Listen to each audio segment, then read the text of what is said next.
On the subway, Dr. Henry is impressing a lady with his amazing powers of observation. When he's about to get a date, a second train appears on the rails and crashes into his, causing a horrific accident. All the passengers are severely wounded or dead, and Henry is impaled on a metal rod. He tries to reach for his fallen pocket watch, but at that moment he dies. His story started 200 years ago, when Henry worked as a doctor for a slave ship and already had the watch. A black man had a slight fever and Henry was sure he only needed to rest. However, the owners were afraid the man had cholera and wanted to throw him overboard. Henry tried to defend the slave, so the owners shot him and threw his body into the sea. Something happened that night that kept him alive, and now Henry is immortal. Whenever Henry dies, his body appears naked in the water, which is happening now after the train crash. Everyone in the park stares at him and the cops arrest him for exposure. After he's released, he goes to his house in an antique shop and adds the latest incident to his diary, on which he keeps track of every time he dies. Meanwhile, Detective Jo is called to investigate the crash and she finds Henry's watch. The cops search every car and find no survivors. The bodies are sent to the NYC Medical Examiner's office, where Henry works as a pathologist. He is working on opening the train driver when Jo arrives to ask for an update. With his observation skills, he can tell that Jo is a widow and has a drinking problem. Once he finishes the examination, he concludes that the driver was poisoned. At that moment the phone rings and Henry hears a mysterious man saying he saw him survive the train crash, but the guy hangs up before Henry can ask for his identity. Moments later, Jo checks the station's security cameras and sees Henry getting on the train. The next day Henry goes to work and finds an anonymous envelope containing a picture of him and his late wife Abigail in 1955. She always believed that Henry was chosen to be immortal for a greater purpose. The envelope also has a newspaper covering the subway disaster and a note, so Henry concludes that the mysterious caller caused the accident to prove he's immortal. Afterward, Henry takes a blood sample from the dead driver and takes it home. His adopted son Abe knows his secret and injects him with the poison blood. Henry dies and appears in the river as usual, but now he knows that the poison is aconite. When he tries to return home, he finds Jo and the cops waiting for him. They take him to the station for interrogation and Jo shows him the watch. Henry easily changes the subject and tells them about the aconite. He points out that he can't be the killer because he's telling them about the poison and that they don't have enough evidence to hold him, so he leaves. Later at the lab, Henry examines the body again until he finds the bruise left by the poison injection and a fingerprint. He takes this print to the police station and they discover it belongs to a man named Hans. Jo and Henry go to Hans' house and notice a dead rat on the ground. Seeing it as a clue, Henry searches the backyard and finds a greenhouse full of the aconite plant. Then they check the garage, where they discover a lab and the poison. At that moment Hans arrives and Jo tries to arrest him, but he throws a glass of poison at her and escapes in his car. The aconite is hurting Jo's hand and trying to get into her bloodstream, so Henry lights it on fire to neutralize it. Soon a police team arrives with more information. Hans' wife died in a subway crash caused by the same driver he poisoned for revenge. This confuses Henry because it means Hans isn't the mysterious caller. A quick search of the lab reveals that 2 gallons of poison are missing and there are traces of ethanol. Seeing some drawings of the Grand Central Station on Hans' notes, Henry concludes he's made the poison water-soluble to cause mass death in the station where his wife died. The team rushes to Grand Central and Henry theorizes that Hans will be on the roof to put the poison in the air conditioning. Unfortunately, Hans sees them first and shoots Jo down. Henry rushes to fight Hans only to get shot in the struggle. After Hans turns around, Henry tackles him and they both fall off the roof, dying when they land on a car. Sometime later, Jo wakes up in the hospital with Henry by her bedside. She remembers seeing him fall, but he convinces her that's impossible and says Hans self-deleted. At that moment he gets a call from the mysterious man, who says he has the same curse as Henry and is looking for a way to end things for both of them. On his way out, Henry remembers how he met Abigail while fighting in a war and how he rescued Abe as a baby from a concentration camp. One evening, a crying Vicky is in a cab while trying to call someone to no avail. She tells the driver to stop at the bridge and she gets out of the car to self-delete. The body ends up in Henry's morgue and the cops think it was self-done, but Henry is sure it was murder because of the angle of fracture and marks that show she was bracing for the moment of impact. Jo takes this information to her boss Joanna, who doesn't believe it was murder and tells Jo to close the case as self-deletion. However, Henry refuses to sign a report that goes against his medical knowledge. Vicky's parents show up at his office and swear their daughter was a happy person, so she couldn't have done this. Watching them makes Henry think about Abigail and how they raised Abe together. That night Henry goes to the bridge and climbs over the edge to investigate. He finds marks from Vicky's shoes and fingernails where she struggled. He also discovers a hook and slips, but he holds on just in time to avoid falling. When he climbs back on the bridge, he gets hit by a truck and dies again. The driver tries checking on him, but the body is already gone. The next day they discover new things under Vicky's nails, paint from under the bridge and skin particles from an attacker she scratched. Henry also discovers a note on his desk from the mysterious man saying he knows Henry died again. He takes the note to Abe, who notices the paper is very old. Thanks to the new evidence, Jo keeps investigating and finds out that Vicky had already checked in for a flight to Paris. She and Henry go to Vicky's college to talk to her professor James, who gives them an alibi without them asking. Because of this and other little clues Henry notices, they conclude Vicky had an affair with him and consider him a suspect. Henry steals a pen to run a DNA test that matches the skin found under Vicky's nails. He and Jo go to see James' wife and she backs up his alibi. However, Henry calls her out for lying and points at different clues around the house that prove she knows about the affair. The wife cracks and confesses James lied. Later at the station, Henry notices that James has a skin condition and realizes Vicky scratched him while they were doing the naughty, so he isn't the murderer. The cops think it's a stretch and arrest James anyway. Meanwhile, Abe has done more research on the letter and discovered the crest on the paper is from a hotel. Henry realizes it comes from a hotel in Italy that doesn't exist anymore. He stayed in that place once when he tried to break up with Abigail because of his condition, but she didn't let him.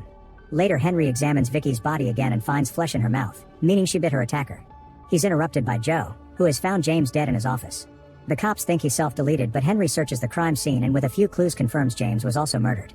While the cops go after the wife, Henry visits a student whose name he saw on James' papers. The guy's hand is bandaged and Henry realizes that's where Vicky bit him. It turns out he helped James and Vicky with the paper they were writing, but they weren't going to add him to the credits, so he killed them for revenge. Using a knife, the student takes Henry hostage, which is seen by the cops on the security cameras. Joe and his colleague immediately surround them and shoot the student in the shoulder to force him to release Henry, finally closing the case. When Henry goes home, he gets another call from his mysterious stalker. The guy knows Henry is 200 and claims to be 2,000 years old. He also says his name is Adam. Sometime later, Henry finishes a whole study on his list of deaths and discovers that different deaths may take longer to be reborn from. Abe gets angry because he hates seeing Henry so desperate to end his curse while he suffers from getting old, so they end up arguing. In the evening, Bill gets his briefcase stolen and decides to chase after the thief. He manages to tackle him and starts beating him up, only to then die of an apparent heart attack. The body makes it to the morgue and Henry is surprised to find that this 67-year-old has an incredible physique for his age. However, his brain had lots of illnesses, as if he had an old brain in a young body. There's a strange liquid in his stomach and no other food or drinks, so he concludes that's what killed him. Joe and Henry talk to Bill's son, who says his dad changed dramatically after his wife died. He forgot his family and focused on physical fitness and partying. Bill was found in Chinatown, but he hated that area, and in his briefcase they found a business card for some kind of healing clinic plus a large sum of cash. The duo next visits Chinatown and follows a series of clues to track down the spot where Bill died. There they see a fancy lady who looks very out of place in this neighborhood. They follow her to a shady door that has the same symbol they saw on the business card. When they go inside, they discover an expensive clinic named Eterna run by Dr. Gardner, who explains Eterna is a supplement that helps people feel young again. However, he refuses to give them a sample without a warrant.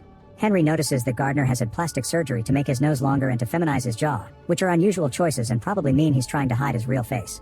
Then he pretends to accidentally bump into a patient to secretly steal her Eterna. Joe asks Gardner for a business card to get his fingerprints. All this business reminds Henry of the 1900s when people sold fake cures for tuberculosis. After running a bunch of tests, Henry discovers that Eterna uses cheap compounds to cut corners. Joe also does research and learns that Gardner is using a fake name. He has no medical training, and he used to run a clinic in which many people died. They go to see Gardner at his house, where he's having a pool party.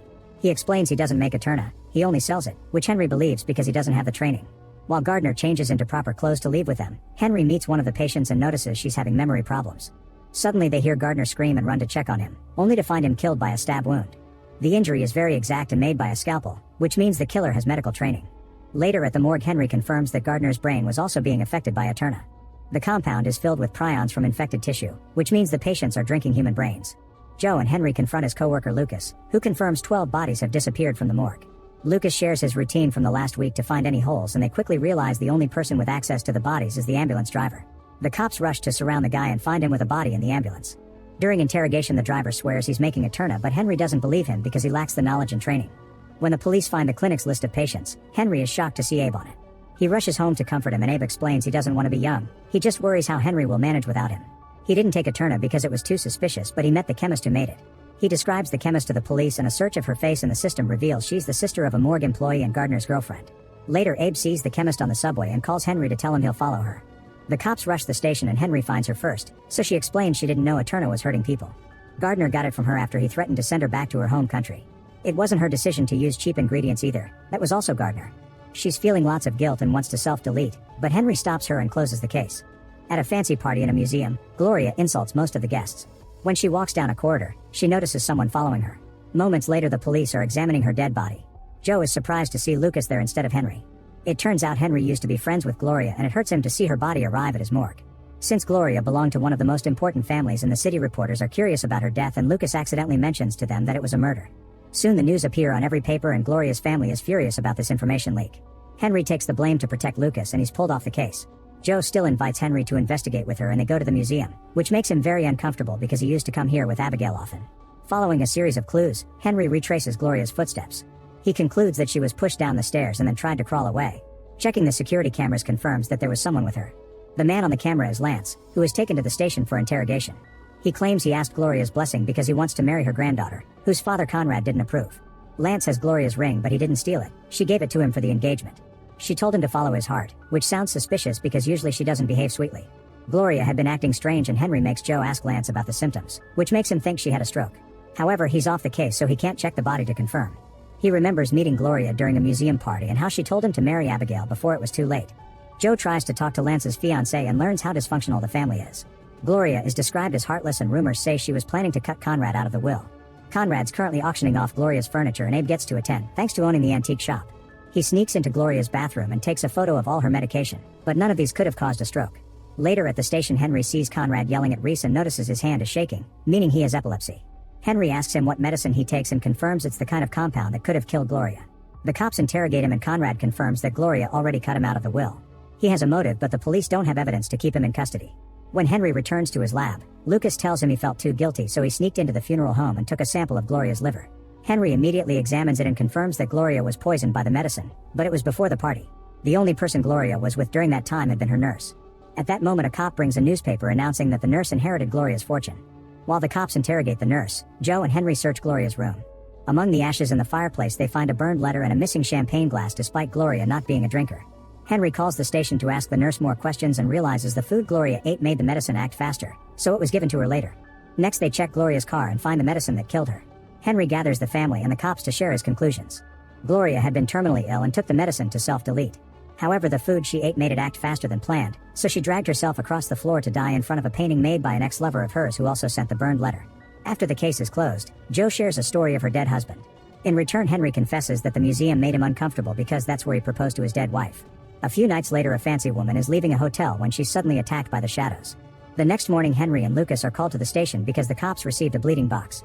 When Henry opens it, he finds a human heart inside. After studying the heart in his lab, Henry informs the police that it belonged to a woman and was removed while she was still alive. They go through the recent missing women in the system and Henry discards them using his observation logic until he concludes the victim must have been a night worker. This reminds him of the time he investigated the crimes by Jack the Ripper, since he was the doctor in charge of studying the bodies back then. The group goes to the hotel where the lady often worked and Henry finds a blind spot where a criminal could drag a body without being seen. Nearby there's a meat factory and Henry realizes the victim has the same name as one of the women killed by Jack the Ripper, which means they're dealing with a copycat. By searching the factory, the cops find the dead lady's body and Henry is impressed by all the exact details that match Jack's old crimes.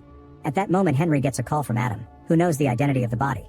Henry hears a siren on the phone but also outside, which means Adam is nearby. He runs outside to try to catch him but only finds his abandoned phone. Later, Henry takes the phone to Abe, who explains it's a burner and can't be traced. They wonder if Adam is actually Jack the Ripper since he was never caught. He can't share such a theory with the police, so he wants to track the weapon used for the murder. There was a piece of the blade in the body and Henry recognized it as a very rare surgical blade. Abe gets in contact with another antique dealer who may have had the blade and steals her contact book. Unfortunately, it's in Japanese and he can't read it. Meanwhile, Henry takes a closer look at the body and discovers the killer made a mistake. Instead of cutting the victim's wrist like it really happened, the killer used the shape that the newspapers inaccurately described. This means the killer isn't Jack and has been looking at old news articles. Joe and Henry go to the library and notice that the last person who checked out the old newspaper used another name from the Ripper's case. A second name on the list has the same handwriting and is still in the library. The guy sees them staring and immediately runs away, so the duo starts chasing him. The suspect drops his bag while Joe keeps on following him, but Henry stops to look at it and finds the blade. At that moment, he gets a call from Adam, who is at the crime scene and tells Henry that he missed a detail. It seems the criminal is copying various famous killers and not just Jack. There's a black dahlia at the crime scene and Henry also finds it in the suspect's notebook. Joe catches the guy and takes him to the station for interrogation. He explains he's an author of graphic novels about demons that inspire murderers and it was all research. Some of his fans are very intense and have been stalking him, so this man ran from Joe because he thought she was another crazy fan. Judging by the comments fans leave on his webpage about murder fantasies, he thinks a fan is behind the murders and is using his comics as a guide. Henry and the cops check the comics and confirm the murder could have been copied from them. Soon another body is found at the park and this murder is an exact copy of the famous Black Dahlia case. Inside the victim's mouth there's a piece of nylon, which means the next crime will match the Boston Strangler. There's a leaf near the body that doesn't come from any of the park plants. It only grows in Brooklyn, so the cops search the comic webpage for fans who live in that area. Following the message's IP, the police team bursts into a house and arrests a teenager named Devin. During interrogation, Devin keeps acting very creepy and smug because he thinks they don't have enough to charge him. The parents are yelling at Joanna, who reveals that some shoes in Devin's house match the footprints from the crime scene. Before the parents leave to get a lawyer, Henry tells them he has proof of purchase from an antique shop. Ignoring Joe's scolding about stolen evidence, Henry goes to see the antique dealer anyway and gives her back her book. He tells her about the police investigation and in return the dealer tells him that Devin didn't buy the blade, his father did. When Henry leaves the store, Devin's dad ambushes him and stabs his lungs. Afterward, the man enters the store and captures the antique dealer. He starts strangling her but is interrupted by Henry, who is ready to fight even in that condition. After lots of struggle, both men fall down the stairs and Henry is in shock, so the killer steps on his back. Then the man goes upstairs and is blocked by Joe, who shoots him when he tries to get his gun out. In the basement, Henry is found by Adam, who doesn't want their secret to be discovered yet. He kills Henry by slashing his neck to make his body disappear. The next day Joe closes the case while dealing with the fact that she killed a person. Henry gets another call from Adam, who says it's only a matter of time before Henry becomes a murderer too. Sometime later, a British Viscount named Colin Cavendish is getting ready to marry an American woman called Emily. However, he isn't comfortable with all the money his father-in-law Norman is wasting on the party. The next day Colin is found dead in the middle of Central Park. Joe finds it weird that a Viscount was walking in the park in the middle of the night and that he was murdered but not robbed. Henry thinks the wounds on the body don't make much sense and remembers there's no Viscount Cavendish, which a cop confirms after calling the British Embassy. It means this guy is an imposter. Later at the lab they discover Colin is blonde but he dyed his hair.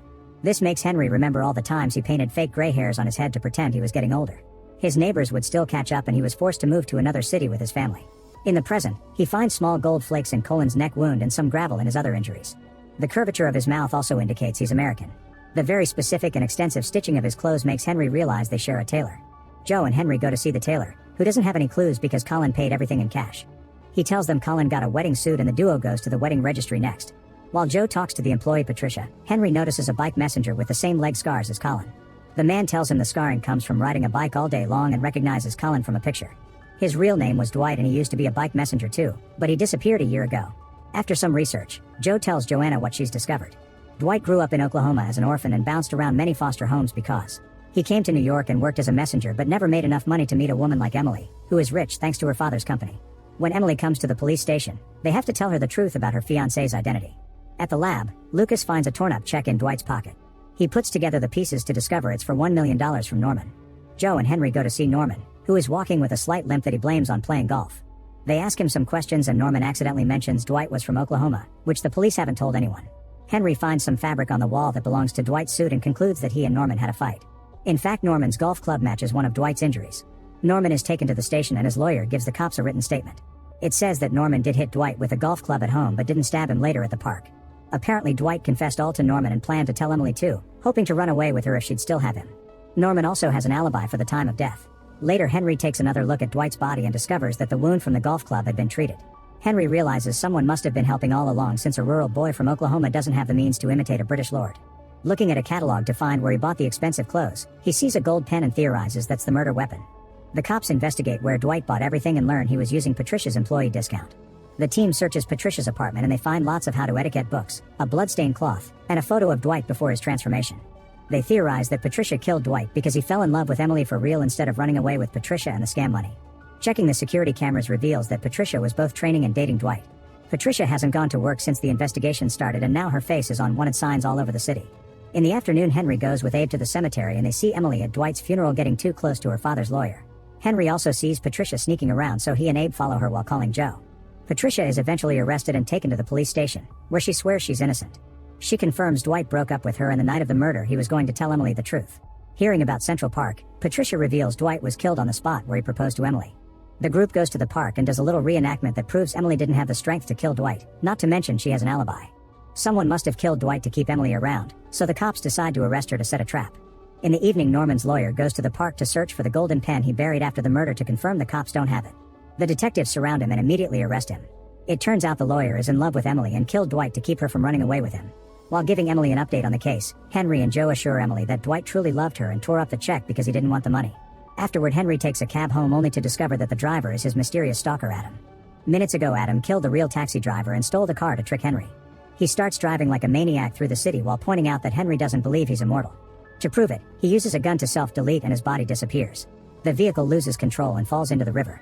Henry pushes all the doors and windows but fails to open them, so he ends up drowning. When he comes back to life, some cops see him swimming naked and arrest him. At the station Joanna demands an explanation so Henry says he's a sleepwalker. Joanna tells him being eccentric is fine, but this can't go on because it'll challenge his credibility. The other officers tease him for the incident but Joe shows concern, which Henry ignores. At the lab, Lucas shows Henry the latest body, who happens to be the taxi driver.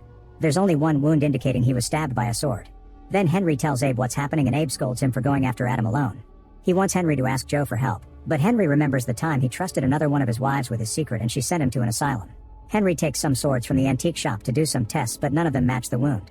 Soon the cops find the cab in the water and take it out to look for clues. The casing from Adam's shot is under the seat and a detective recognizes it as a bullet from an antique gun. Jo wants to get DNA from the scratches on the back seat, but Henry tells her the water must have washed it off. She also finds Henry's watch, so he pretends he just dropped it. That night Henry and Abe go to the river to look for the gun. When they finally see it floating in the water, Henry gets ready to jump to retrieve it, but they're interrupted by the police. Henry is taken to the station again and he tells Joanna that he was looking for clues, so he's allowed to leave. Jo checks on him and tells him he may need therapy, but she also offers an ear if he ever needs it. This makes him remember his time at the asylum and all the horrible treatments the doctors put him through. Henry decides to try therapy anyway. After some chatting, the therapist Lewis decides Henry needs more people he trusts and can talk to in times of need, since obviously being a loner has taken a toll on him. Meanwhile, the cops find the gun where Henry saw it last night. It's a very old model and registered in Brooklyn under the name Richard Smythe. They go to the address on the gun license and find the apartment empty except for a dead body. This is Richard, the owner of the apartment, and his body has been opened up. Jo calls Henry, who checks the body and explains this guy was autopsied while still alive. The cuts were done by a very exact blade, like a hunting knife. Getting suspicious, Henry rushes back to his office and checks his tool bag. It turns out his own hunting knife is covered in blood. Then Henry shares this with Abe, who concludes they must either leave the city or trust Jo with the secret. Meanwhile, Jo arrives at the lab and Lucas tells her that Henry has been acting weird. He also reveals that Richard's body was autopsied in Henry's style. Jo goes to the antique store and finds Henry packing to leave the city. She also sees him holding the bloodstained blade. Abe tells him to confess the truth, but Henry keeps thinking about his torture in the asylum. Henry is taken to the police station and he tells Joanna and Jo a modified story, saying he has an insane stalker who thinks he's immortal. Since at the beginning it was only anonymous calls, he thought they were just pranks, but finding the body made him realize it was a real crazy man. Henry was planning to leave town because the thought that would make the stalker stop. Jo points out that Henry was with the therapist at the time of the murder and Joanna believes he's innocent. Afterward, Henry and Lucas do a thorough autopsy of the body and find a bite mark.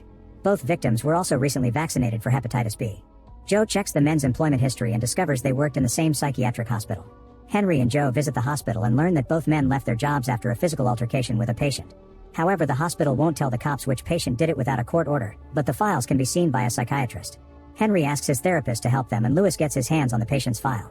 The guy's name is Clark and there are no birth records, but he's been repeatedly caught skinny dipping in the river. He's very violent, has attacked many employees, and has no fear of death or sense of self-preservation.